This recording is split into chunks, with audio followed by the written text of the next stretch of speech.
All right, happy Easter, everyone. You can't talk about Easter without blood sacrifice. I suppose you can't, unless you're talking about a strictly Easter Bunny Easter. But if you're going to add the reason for the season, the original, the OG reason for the season, yes, blood is a part of it. Blood sacrifice. Blood is a part of it, which is interesting because depending on what your perspective is on blood sacrifice and how you view this and where you come from, you're going to view this in a totally... You probably have some type of a bias. Actually, what came first? The pagan equinox thing or the Christian one? I actually don't know which one was the first. Blood sacrifices go back even before Jesus, right? Yeah, that's where the point is that what we're trying to... Yeah, anyway, I found a small little clip talking about kind of like the blood aspect of the gospel coming from a Christian perspective, and I thought it's like 50 seconds. So we'll watch that and then we'll go a little bit deeper into it. Let's do it.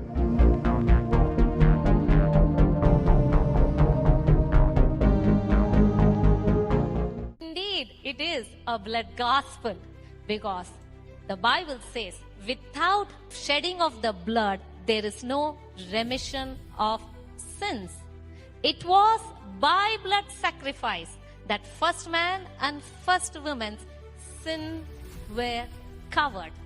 It was by blood sacrifice God established his covenant with Abraham. It was by the blood applied on the doorpost and on the lintels, the Jewish people were saved from the destroyer. It was by the sprinkling of the blood Moses' law was ratified. It was by the blood sacrifice everything in heaven and on earth is sanctified. It is by the blood sacrifice you and I can live forever.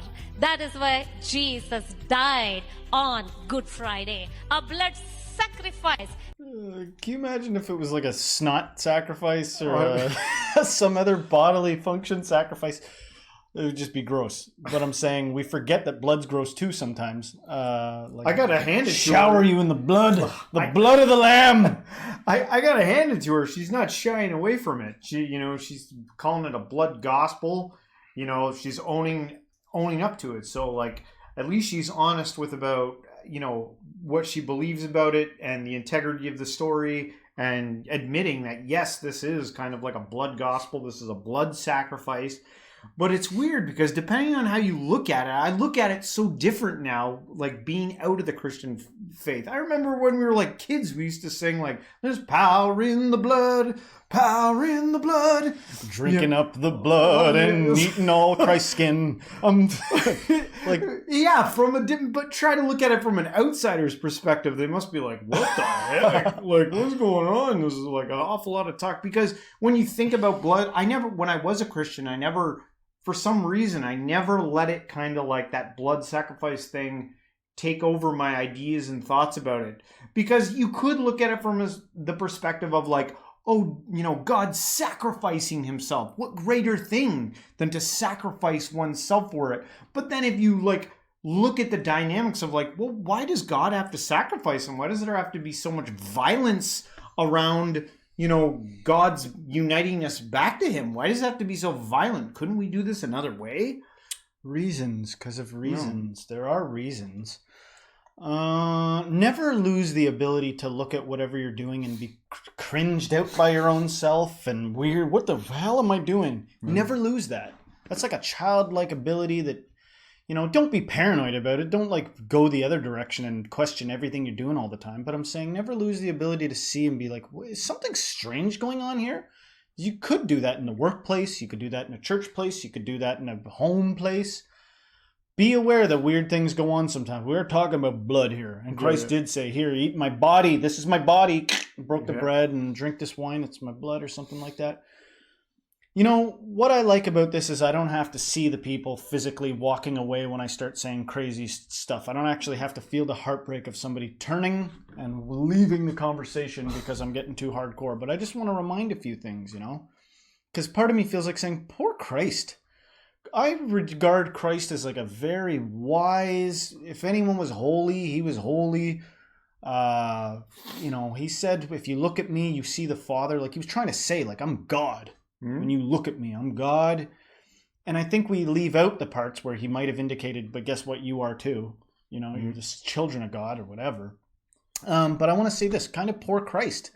Because let us not forget that in the Garden of Gethsemane, when he was leading up to this blood sacrifice where he's going to sacrifice himself, be blooded, he was sweating great drops as blood. That's what they say. He was like praying to God, let this cup be passed from me.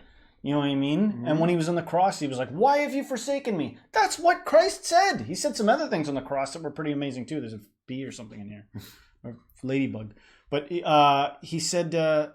why have you forsaken me? Why would he say that to himself? Why would he do it to God? You're gonna remember the part where he says, forgive them because that's all noble, but you're gonna forget the part where he goes, why have you forsaken me? And was nervous to go to his death.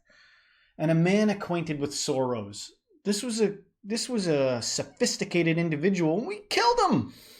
Yeah. Mankind killed him, and some of his, I get the sense that he was pretty lonely up there on the cross. Where is everybody?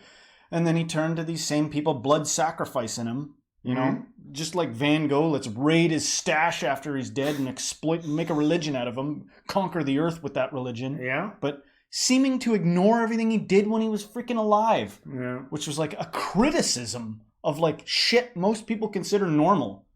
I'm fucking normal as shit. I'm a Christian, but I'll kill you if you try to take my stuff. Christ was like, give him your coat and garment. This is where people turn and go, I'm not listening. Yeah, well, because you can't handle it, G. That's the reality of Christ. I'm not even sure we should have killed him. And I know he predicted his own death, and I know he was like, it must be this way and all that, but what if we didn't kill him? Yeah. What if we just did what he said? Wasn't one of the things Jesus said, if you're of me, you'll do as I say? Find me someone that does what Jesus says. Yeah. Which is getting slapped and turning the other cheek and getting slapped on the other one. It's a tall order. It's a tall order for sure. So rather than being fixated on this vampiric blood fascination, I feel like maybe just look at the life Christ led, because either way he's back, right? The story of Christ is that he came back. No, to redeem you because you're an awful sinner. Remember, that's where it starts. It just seems a little bit like all the things you could focus on.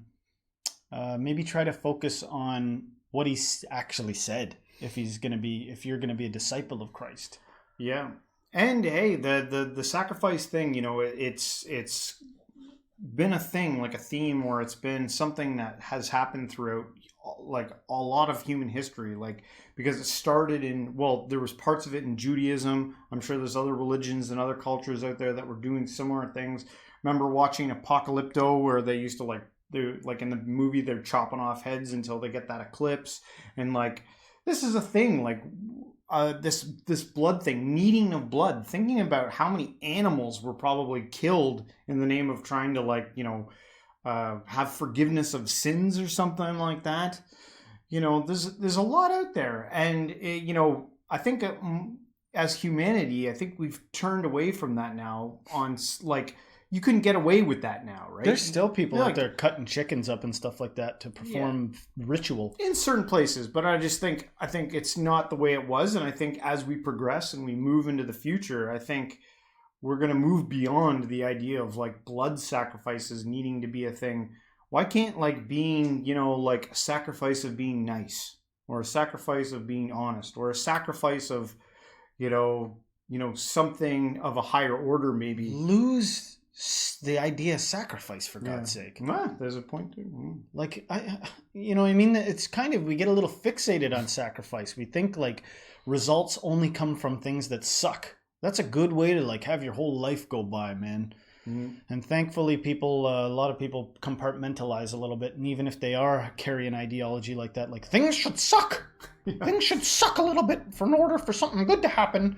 You only so much of that you can tolerate before you have to enjoy your life a little bit. Like your mind will fragment and you'll like find yourself enjoying yourself somehow. Because there's a balance here, Some things suck, but to be fixated on the idea that it has to be that way. It's got to be this harsh, dramatic, intense shit. Just seems like a lot of human machinations. Just seems like a lot of what humans would come up with out of our sort of barbaric, carnal natures over time. Which is why it's probably less so. We've kind of grown as a species a little bit. Well, anyway, guys, we'll leave it there. Let us know in the comments what you think about it. Hopefully you enjoyed our little talk here. If you did, don't forget to hit the like, subscribe, share this with a friend, and everyone till next time, Stay spiritual.